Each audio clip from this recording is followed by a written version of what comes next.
Somewhere far from the noise, you're lying in a quiet room.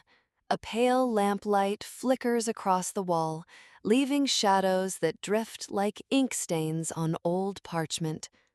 Outside, the world keeps turning, full of clocks, deadlines, and names to remember. But not here. Here, time has stepped aside, and so have you.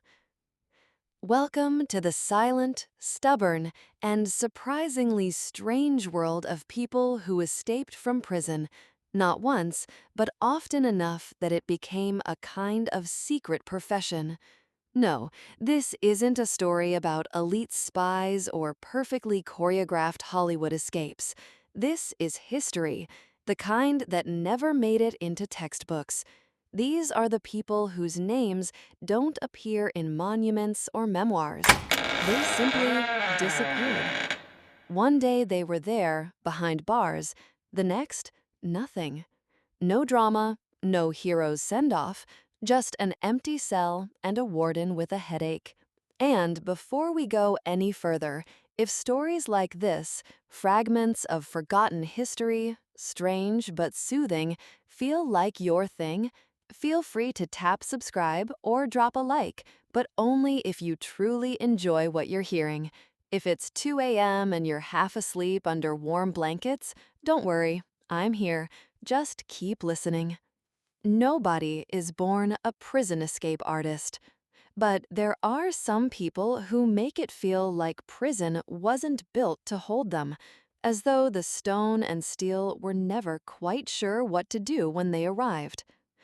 We often imagine old prisons as impenetrable fortresses, thick stone walls, guards everywhere, rusted chains, and doors heavy with permanent intent.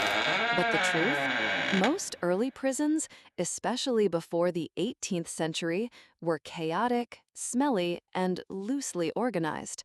So loosely organized, in fact, that sometimes even the jailers forgot who was being held where. Some people escaped by tunneling for 2 years. Others just gently nudged open a door that was never properly locked.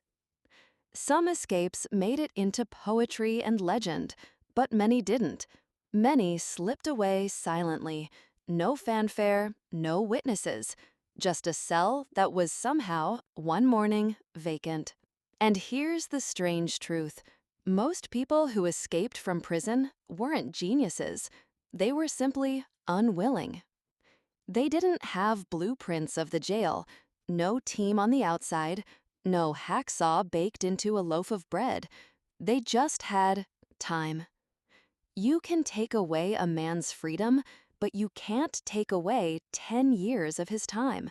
And that, more than anything else, is how escape artists are made. They learn to listen, not just hear, the guard's footsteps, counting the seconds between each patrol.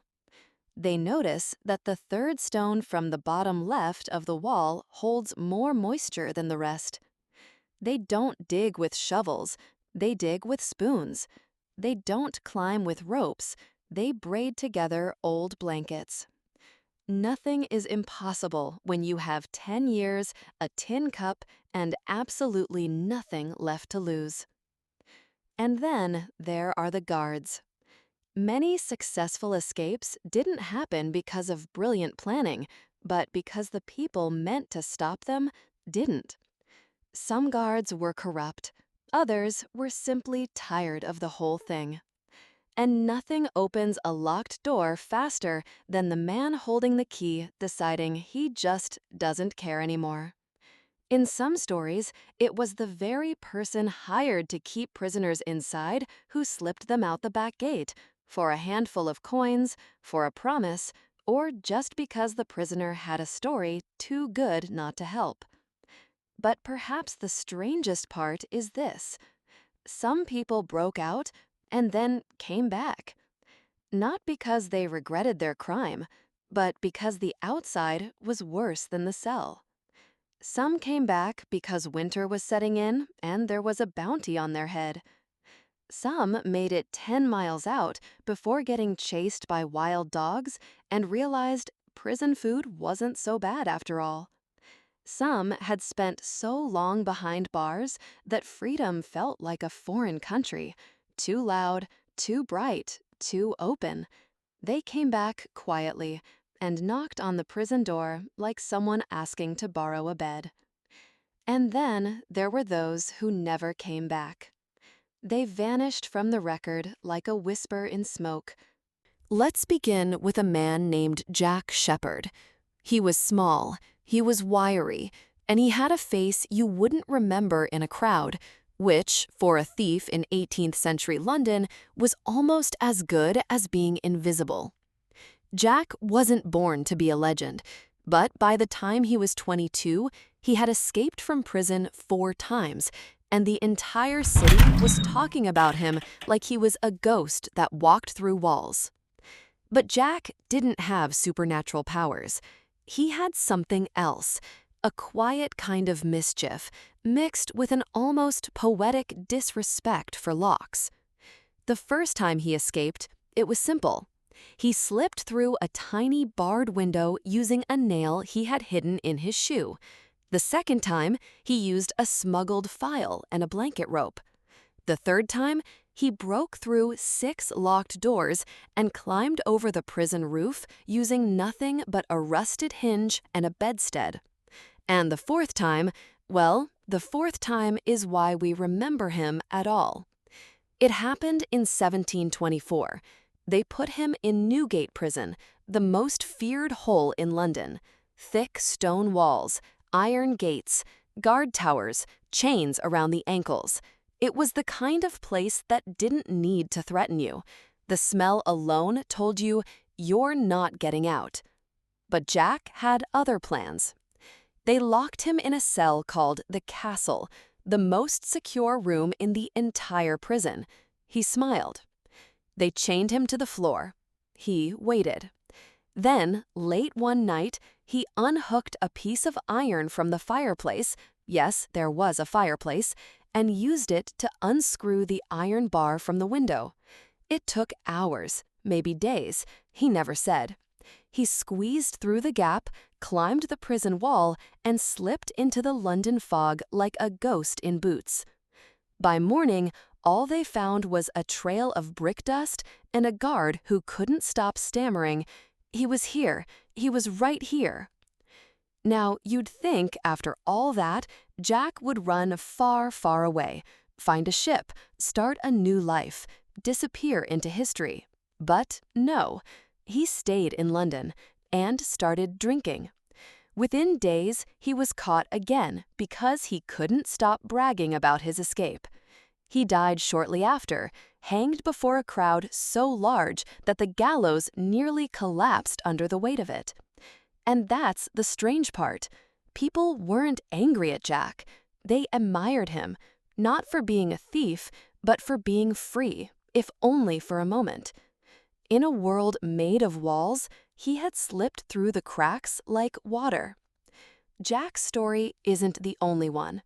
In 1597, in a place far colder and darker, a man named John Gerard was locked in the Tower of London, accused of treason, tortured, and left to rot. He was a Jesuit priest, and he escaped using an orange. Not by throwing it, not by bribing someone. He wrote a secret letter in orange juice, invisible until heated, and sent it out to his allies. They responded with a rope, but John's hands had been broken during torture, so on the night of the escape, he had to climb with bleeding palms and shattered fingers, inch by inch down the stone wall. Below, the boat rocked violently. The guards were nearby. His breath froze in his throat, but somehow he made it down, disappeared into the Thames fog, and lived to write about it. Then, of course, the coffin. It was 1849 in America. A man named George Box Andrews had a friend working as a carpenter, and one day that friend delivered a coffin to the prison gates. Inside it, George. He stayed perfectly still, not breathing too loud, waiting for the moment the cart passed through the last checkpoint. They say the guard knocked on the lid and joked, "Hope he's dead, otherwise this'll be awkward." George didn't laugh. He waited until nightfall, then knocked back from inside the box, once, twice, and the lid opened under the moonlight. He vanished into the American countryside, never seen again. Why do these stories matter? Because they remind us that no prison is perfect, not in design, not in spirit, not in the quiet moments between patrols. And more than that, they remind us that human stubbornness is stronger than stone. Not every escape was a success. Many ended in failure, in betrayal, or in death. But those who made it, even once, became something else. Not just. There's something unsettling about a wide open door. In fairy tales, it's often a trap. In ghost stories, it means something slipped through. But in prison, an open door should be everything you dream of. And yet, time after time throughout history, there were prisoners, real people, who, after months of planning and digging and bribing and whispering in the dark, reached the edge of escape and stopped. Not because they were caught, not because they lost their nerve, but because in that one moment, with the night air pouring in through a broken wall or a rope hanging down into freedom, they realized something they hadn't expected. They didn't know what to do next. One such man was Giovanni Baldini, an Italian counterfeiter imprisoned in Venice in the early 1700s. He wasn't violent. He was clever, too clever in fact, and had been printing fake documents so perfect that even city officials couldn't tell the difference. When they caught him, they locked him in Piombi, the Venetian prison beneath the lead roofs of the Doge's palace. It was stifling hot in summer, bone-deep cold in winter, and known for making men go mad from silence. But Giovanni stayed sharp. He studied the guards, learned their schedules, even figured out how to smuggle a spoon through a shipment of books. Over months, he carved a hole beneath his bed. Bit by bit, dust by dust, he reached the air shaft, and through it, he could see the lagoon. Freedom was 2 minutes of crawling away, but he sat there, night after night, just watching the water. One night, he said to his cellmate, "I haven't seen my wife in 12 years, but I don't think she lives in Venice anymore, or even remembers me." Then he turned away from the shaft, and he never crawled through it. Another case, Elsa Ketter, Berlin, 1943. Accused of harboring fugitives during the Nazi regime, she was held without trial. In the cell next to hers, a captured resistance member had been digging through the floor for months, and one day he broke through into her wall. He looked at her, wide-eyed, whispering, "We're going tonight. You in?" Elsa sat up, nodded once, then hesitated. "I have a younger sister," she said. "She's only 16. If I run, they'll take her instead." And, just like that, she sat back down. She covered the hole with a cloth, and when the morning came, the wall was patched. No one ever escaped through that route again. Elsa was eventually released after the war. She lived to be 89, but she never told anyone who dug that tunnel. Not once. Why does this happen? Maybe it's the weight of time. Prison isn't just a place. It's a rhythm, a kind of heavy breathing the walls do for you. You wake up when told, you sleep when told, you eat, read, and breathe in schedules. It's a terrible freedom, the kind that numbs you into forgetting what choices feel like. And then, one day, the bars shift, the schedule cracks, and the world opens again. But it's too bright, too fast, too unscripted. And you realize that no one on the outside is waiting. No job, no bed, no name that still belongs to you. So you sit back down.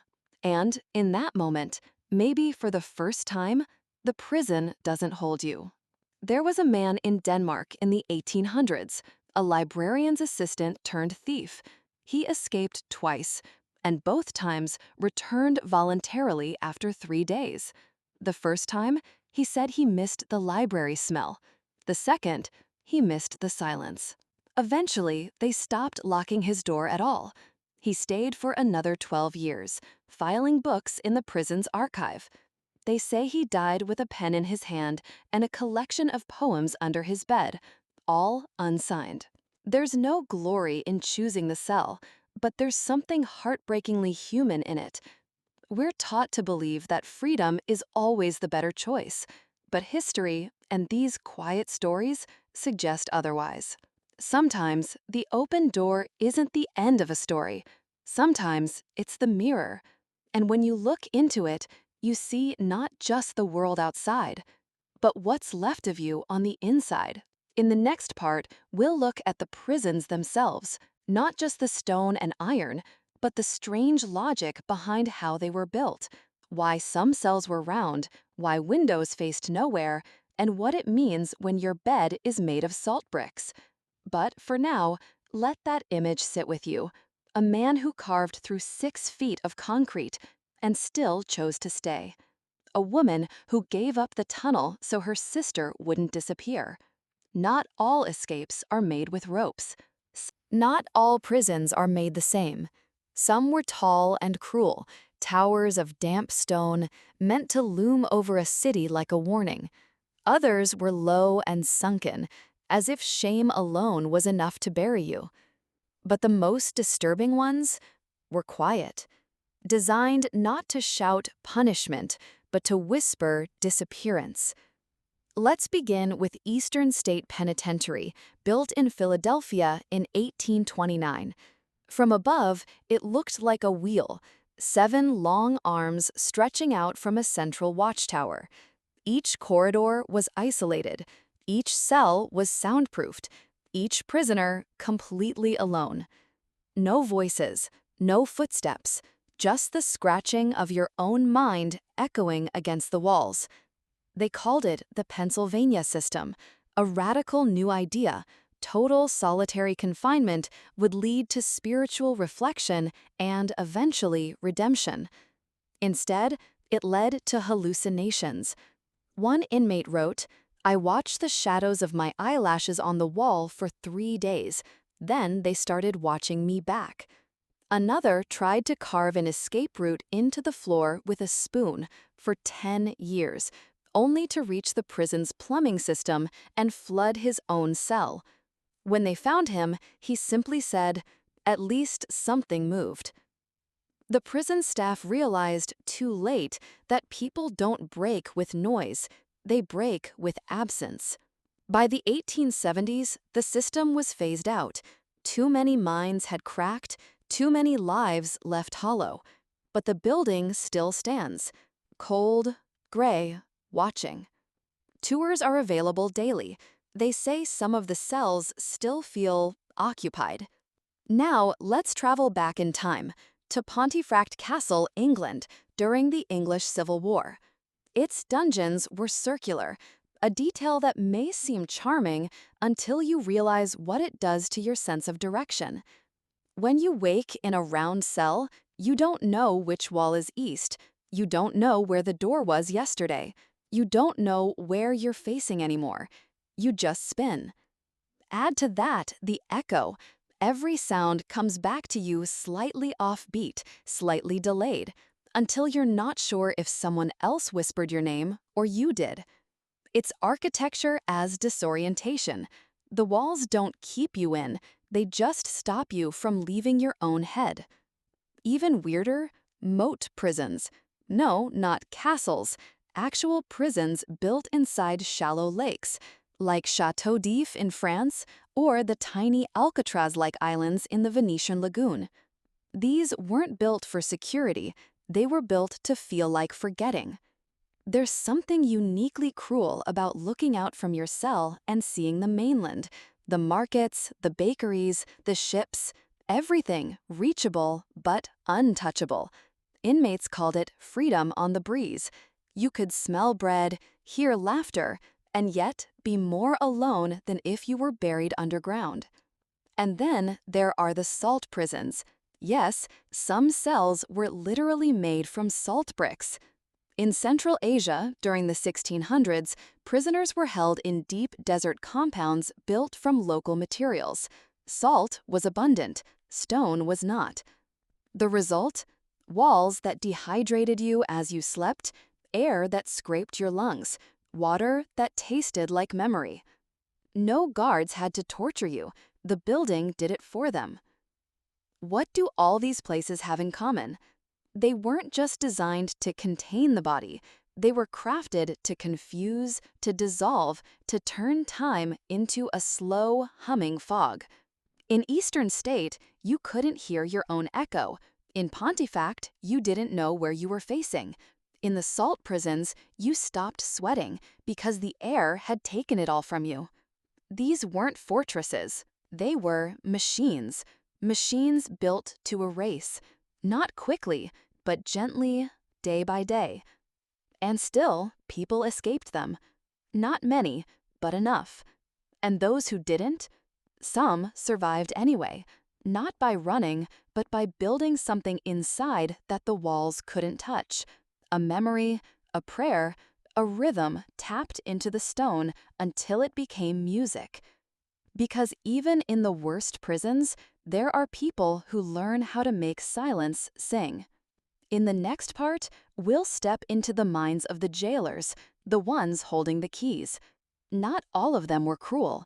Some of them, in fact, became part of the escape. But that's a story for another stretch of the night. For now, rest your eyes a little. Let the images fade. Let the walls blur back into shadow. It's easy to imagine the jailer as a brute. Thick hands, dull eyes, jangling keys. But history tells a different story. In the long, shadowed corridors of every prison, there were always a few who hesitated. They weren't revolutionaries, they weren't heroes, but they were tired, lonely, or simply human. And sometimes that was enough. Let's begin with Warden Vogel, a man whose name barely appears in official records, but whose fingerprints are all over a missing prisoner file from Austria, 1894. The prisoner was a poet, in for sedition, but he'd written verses on the walls so quietly profound that even the guards began to memorize them. Every morning, Vogel would read a new line, then spend the afternoon pretending not to notice the chalk dust beneath the bars. He never unlocked the cell, never gave tools, but one night he left the outer gate ajar. And that was all it took. The poet disappeared, left only a final line etched above the sink. Stone cannot forget me, but I forget stone. Vogel never confessed, never spoke of it, but years later, when asked if he'd ever regretted anything in his career, he said, "Only the locks I didn't open sooner." Then there's the story of Captain Henri de Lune, France, 1812. He was in charge of guarding political prisoners during Napoleon's reign, a role both prestigious and loathed. He took his job seriously. Inspections, routines, discipline. But one prisoner stood out, an old teacher accused of printing pamphlets calling for peace. Henri had once been his student. The night before the execution, Henri offered the man a final meal, bread, cheese, and wine. Then he walked away and never looked back. The next morning, the bed was empty. The door? Still locked. But the window, which no one had ever thought could open, was cracked. Henri was demoted, quietly, then reassigned to a post where there were no prisoners. When he died decades later, they found a book of poetry under his bed, written by that same teacher, signed simply, "To the one who forgot to turn around." Sometimes it wasn't sympathy that opened the doors. Sometimes it was money. Bribery in prisons is older than bars themselves. In 15th century Venice, guards were famously underpaid and famously corrupt. If you had coin, you could rent a better cell with windows and wine. If you had more coin, you could rent time alone, no inspections. And if you had even more, well then, the guards might discover a broken lock, might forget to chase, might even draw the wrong man's silhouette on the missing person report. In one documented case, a Venetian prisoner faked his own death using a borrowed corpse, carefully staged in the infirmary. The guards paid handsomely. He fled to Florence, lived under a new name, eventually ran a bakery. His old warden was one of his regular customers. But not all were bought. Some just broke. There was a Scottish guard in the late 1700s, William Kerr. He served 20 years at a cold coastal prison. No family, no holidays. He grew quieter with each passing winter. One night, he simply opened every cell. Didn't say a word, didn't yell, just walked the hall and turned each key. In the morning, only 2 prisoners had left. The rest, confused, frightened, loyal, stayed in their bunks.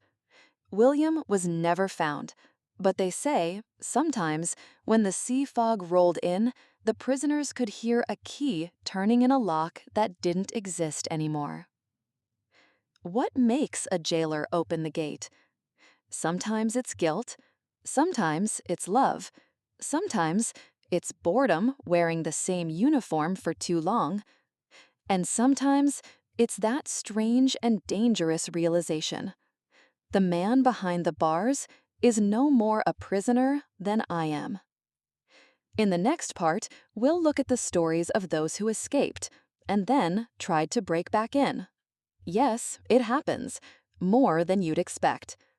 But for now, let's rest. Let the footsteps fade. Let the keys stop rattling. Not all freedom begins with a fight. Sometimes it starts with someone choosing to look the other way. There's a silence that lingers in every escape story.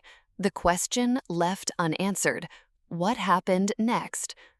For some, the trail ends in a new name, a quiet cottage, a job in a village where nobody asks questions. But for others, the story curves. It turns around and walks straight back through the gate. Because sometimes freedom doesn't taste like salvation. It tastes like cold air and nobody waiting. It tastes like hunger, like exile, like being untethered from the only place that remembered your name. Let's begin with Hans Keller, a man who escaped from a Bavarian prison in 1868 using nothing but a stolen uniform and a bad German accent. He made it as far as Switzerland, found work at a farm, slept in a barn, watched snow from a roof that wasn't his. And 3 weeks later, he walked back to the prison gate, hat in hand. The guards stared at him. Hans said, "I don't know the songs out there, but in here, at least I knew when to wake up." They didn't punish him. They just opened the door and let him in. In 1931, Edith Moreau escaped a women's correctional facility in northern France with 2 other inmates. They ran through fog, climbed fences, stole a cart. Edith made it 40 kilometers south before stopping at a bakery.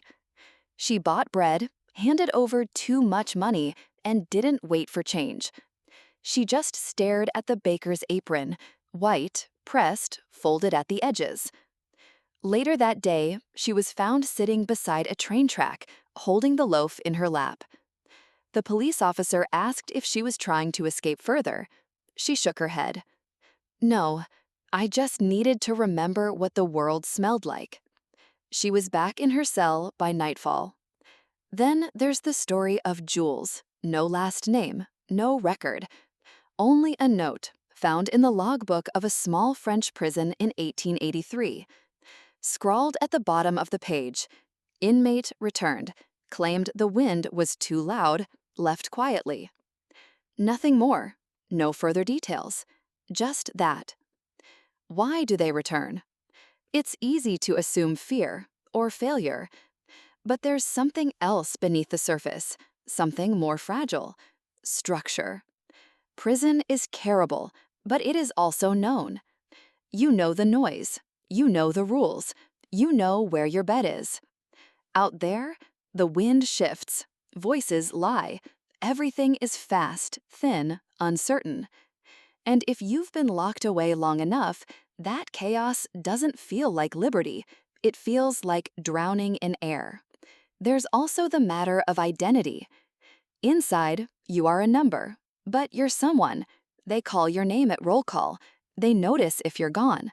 You have a role, even if it's just being the guy who peels potatoes. Out there, you're just lost. In one case, a man escaped an island prison in 1912, swam 5 miles to the mainland, and immediately turned himself in to a lighthouse keeper. The only thing he said: "There was no one to be proud of me." Some returns are practical. Winter sets in, you're hungry, you've got no money, no clothes but the ones you ran in. And sometimes the prison wasn't the worst part of your life. Sometimes what came before, violence, addiction, abandonment, was harder than anything behind the bars. So you go back, not to be punished, but to rest, to find a corner of stillness in a world that had none left for you. In a way, these stories reverse everything we believe about escape. They suggest that freedom isn't always outside the walls, and that confinement isn't always made of brick. Sometimes the cage is out there, and the cell is familiar. In the next part, we'll shift again and look at failed escapes, the close calls, the botched plans, the men who got stuck in chimneys or accidentally locked themselves in the wrong cell. Because even in failure, there's something strangely poetic. But for now, let's breathe, rest, and wonder about the ones who returned, not because they had to, but because freedom didn't fit like it used to. If success is a clean cut through the bars, failure is the sound of a spoon snapping against concrete at 3 a.m. It's a rope that's 2 feet too short, a tunnel that resurfaces in the warden's vegetable patch, a plan made by men who were clever, just not quite clever enough. But even in the failures, there's something noble, something tender, because they tried. And in that trying, they left behind stories that echo louder than silence ever could. Let's start with Niels Sorensen, Denmark, 1904. Niels believed in patience. He spent 7 months weaving a rope out of stolen pillowcases, bed sheets, and, according to one witness, hair. His plan was simple: climb from the attic window across to the watchtower, then down the side using the rope. He waited for fog. He waited for the right guard to be on duty. And when the one that came, he made his move. The climb up? Perfect. The crossing? Unseen. But on the way down, as his rope stretched across the wall, it gave out. Not snapped, just slowly unwound. They found him dangling, spinning slowly in the morning wind, 2 feet off the ground, whispering curses in Old Danish. They cut him down, gave him back his pillowcases. He never tried again. Then there's the tale of Bruno the Mole Ledoux, Paris, 1889. Bruno had read about the great tunnelers of history and believed he could outdig them all. He borrowed spoons from the kitchen, filed them to sharp edges, worked every night beneath his bunk. He created a pulley system using laundry line and boots. He mapped distances using the rhythm of footsteps above. And after 11 months, he emerged into the laundry room, 1 floor below his own cell. The staff found him crouched behind a rack of uniforms, covered in chalk dust, eating a raw potato. When asked why he didn't just crawl back up, he said, there's no dignity in retreat. They gave him a warmer cell after that, not out of pity, out of admiration. But some failures weren't mechanical, they were human. In 1817, a group of 3 prisoners in Yorkshire hatched a daring plan involving forged keys, distracted guards, and a decoy fight in the yard. Everything worked.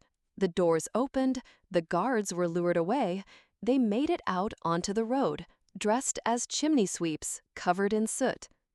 But once free, they argued over where to go. One wanted to head north. One insisted on a ship. The third, unsure, walked back into the prison to grab a map. The doors closed behind him. The guards asked no questions. By the time the others realized, it was too late. The prison was locked again, and the man with the map never left. His nickname after that? Captain Compass. And then there was the infamous case of Jonathan Beale, Pennsylvania, 1865. Jonathan had one advantage most prisoners didn't. He was small, very small. He could fit through drain pipes, between bars, even inside storage crates. His plan was to hide in the trash cart during its weekly disposal run. He practiced holding his breath, he trained himself to slow his pulse. He even lined the inside of the barrel with hay to cushion the bumps. On the day of the escape, he climbed in and promptly fell asleep. 3 hours later, he was wheeled back into the prison yard, still asleep, snoring. When they opened the barrel, he blinked at the sun and said, "Did we make it?" They made him clean latrines for a month, but guards were seen laughing. Even prisoners smiled. Because, if nothing else, Beale had tried. Why do we remember these stories? Because failure makes us human. It strips away the myth. It reminds us that behind every great escape plan is a man with trembling hands, a miscalculation, or a piece of twine that just didn't hold. They remind us that the line between freedom and foolishness is thin, and that hope, even when misplaced, is still hope. A man digging with a spoon in the dark isn't mad, he's dreaming. And dreams don't. Every prison has its own map, not one you'll find in the architect's blueprints, not the layout of cells and guard stations, but a social map made of invisible lines, unspoken codes, and delicate balances that can shift overnight. To walk through a prison as an outsider is to see bricks. To live in it is to see territory. Let's begin with the concept of currency. Inmates have always traded, even when there was nothing to trade. In 18th century British jails, rats were currency. Not dead, alive. People gambled on them in tiny underground arenas. You could bet on a rat's speed, its bite, its ability to escape. One man in Newgate reportedly made enough rat money to bribe a guard and secure a softer cell, one with a real mattress. In Soviet gulags, bread was everything. Not just food, status. If you could share a piece of bread without being asked, you were respected. But if you took a second bite too quickly, you lost face.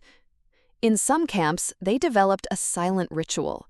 3 men, 1 loaf. Each would cut, then pass, eyes down. No words.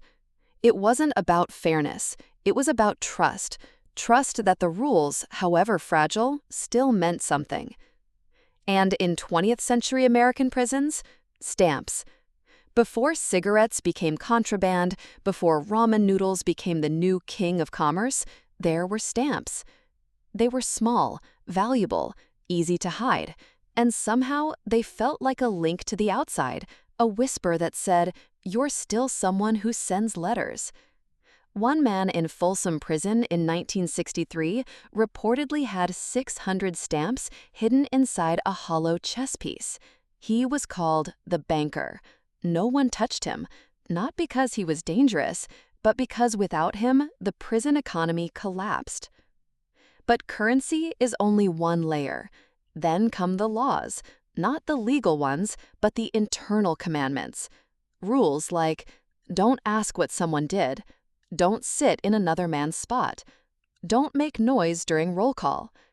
If someone shares food with you, return the favor within 3 days. If someone cries, look away.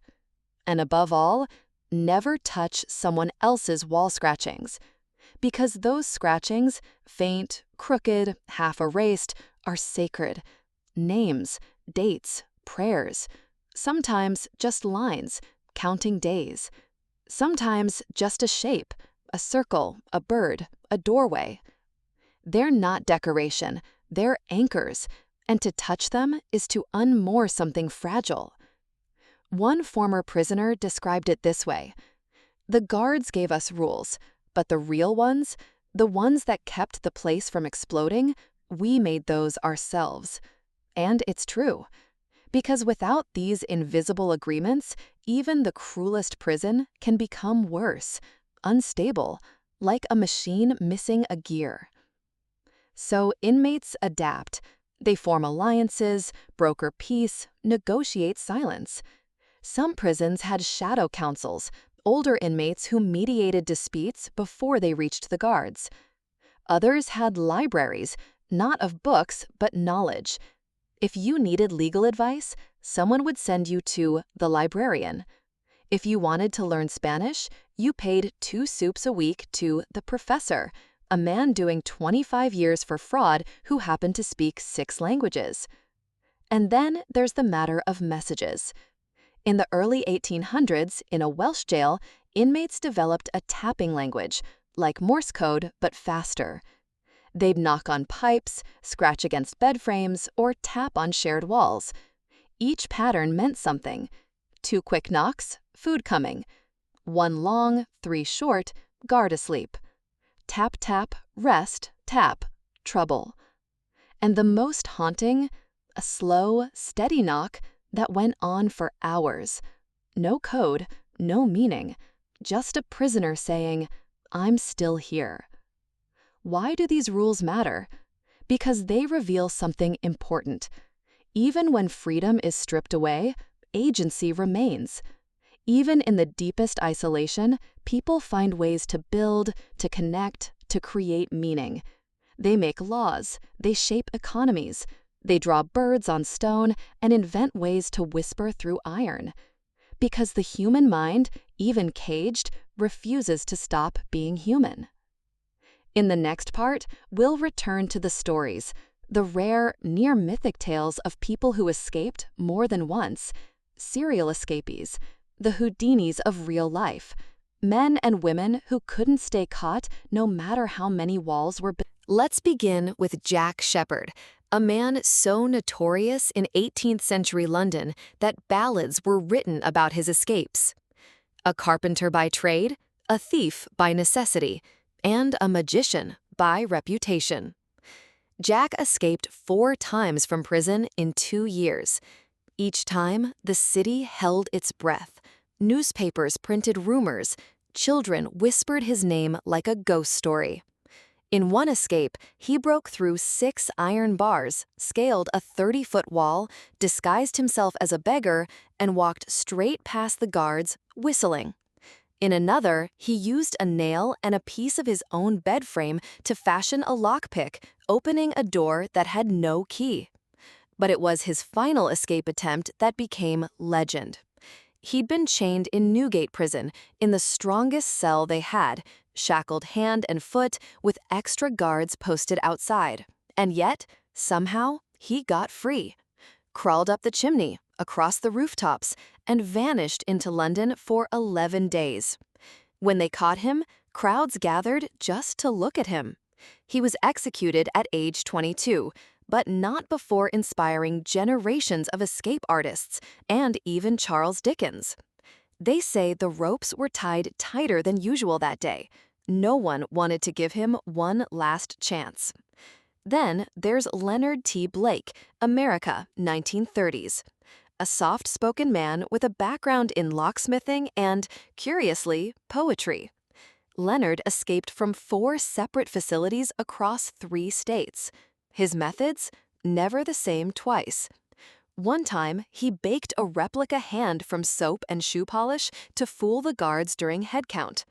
Another time, he impersonated a visiting inspector by stealing his clothes and calmly walking out the front gate. His most ambitious escape? Writing letters to the warden, posing as his own lawyer, arguing for a temporary transfer. It worked. He escaped on arrival at the courthouse. When he was finally caught for good, he was placed in solitary for 5 years. When released, he simply said, "Thank you, that gave me time to think of better ideas." Some did it out of necessity, others for the thrill.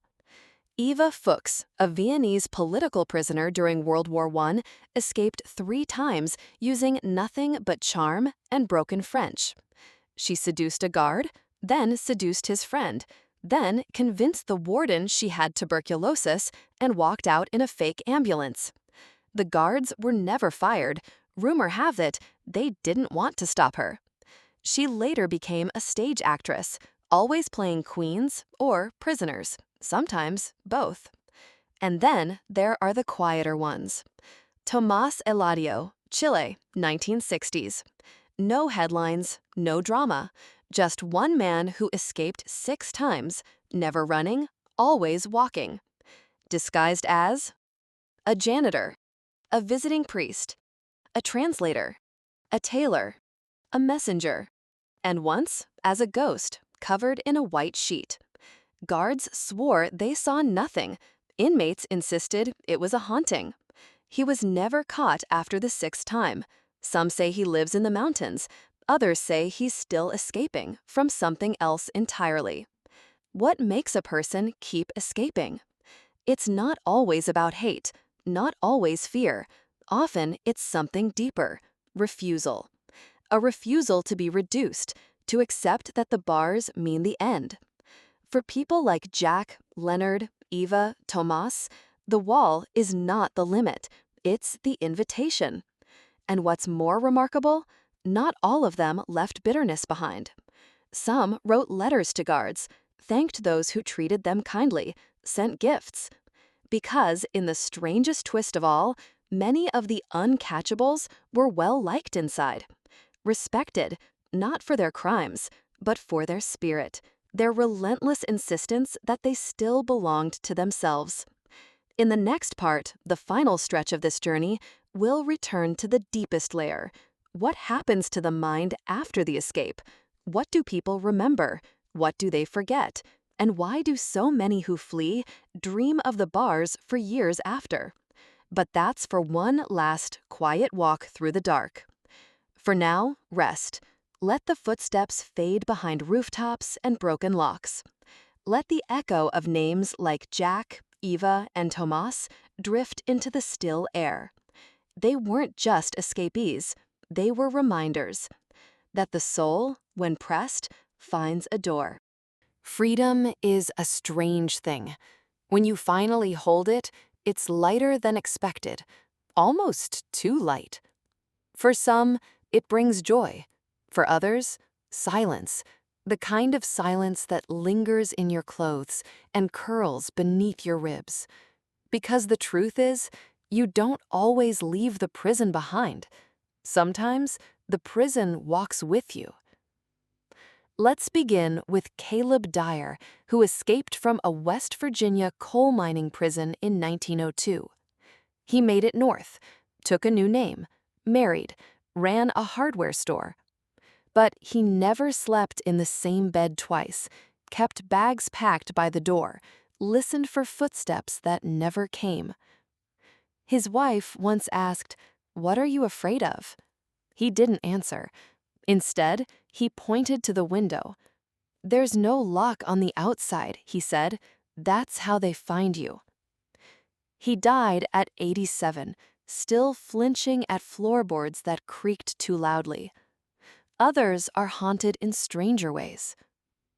Giovanni Beltrami, escaped a fascist prison camp in 1937, fled to Switzerland, and lived alone in a cabin for 30 years.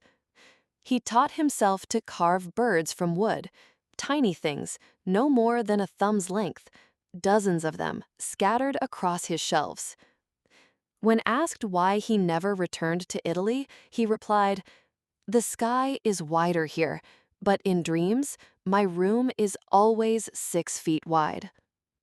He never stopped measuring rooms, even as a free man.